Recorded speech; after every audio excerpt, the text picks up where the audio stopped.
Have you ever wondered what a writing marker is really looking for when they read your story? Well, today, I'm going to let you in on the secret. We are going to break down the exact formula that gets top marks, and I'll show you how to plan the whole thing in just 5 minutes. But first, let's talk about the things that make markers like me just groan. These are instant red flags. When I see "it was all a dream" or a story that's just one giant, endless paragraph, my heart sinks. It tells me there's a lack of control. These are the top score killers we're going to completely eliminate from your writing, starting right now. So here's our game plan. We'll start with what markers are truly looking for. Then I'm giving you the exact 5-minute blueprint to use in any exam. And after that, we'll break down how to nail every single part of your story, from the first sentence to that killer last line. All right, section 1. What do we actually want? Let's get into the biggest secret of all. Markers aren't just looking for a cool idea. More than anything else, we are looking for control. We want to see a writer who is in the driver's seat, making deliberate, structured choices from beginning to end. And this right here, this is the ultimate goal. The highest marks every single time go to writing that is controlled, feels complete, and, most importantly, makes the reader feel something. Tension, surprise, sadness, relief. Your job is to take us on an emotional journey, and for that, you absolutely need a plan. So how do you guarantee you have that structure and control, especially when you're under pressure in an exam? Simple. You use a blueprint. This 5-minute plan is your foundation. It's the tool that will help you build a complete, satisfying story every single time. Okay, so before you write a single sentence of your story, you're going to jot down these 6 things. 1. Your character. Who are they?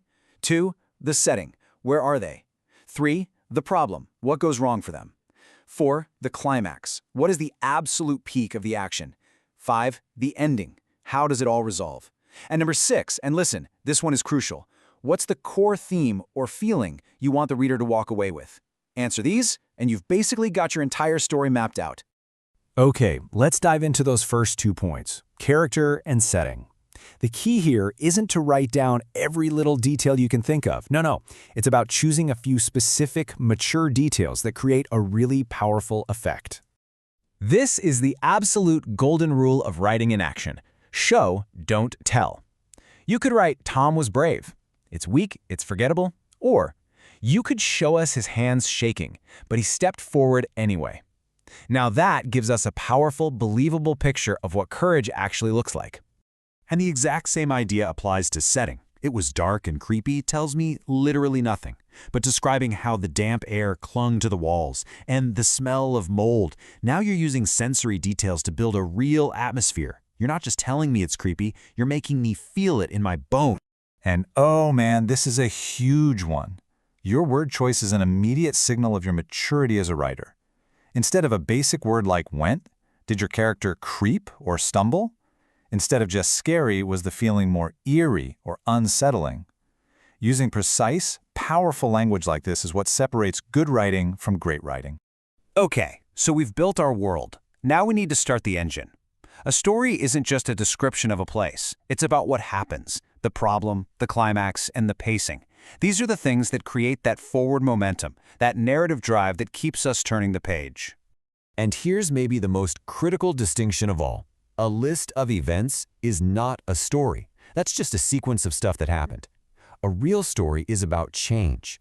It has to have a real complication that forces your character to act, to make a choice, to be transformed. That turning point, that's everything. And how you tell that story matters just as much. Think of paragraphs as more than just neat little blocks of text. They are your secret weapon for controlling the pace.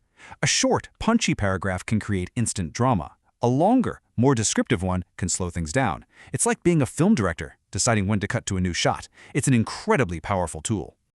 Just listen to the rhythm in this example. At first, Noah thought it was only the wind. That's a longer flowing sentence, right? Then, bam, he heard the knocking again.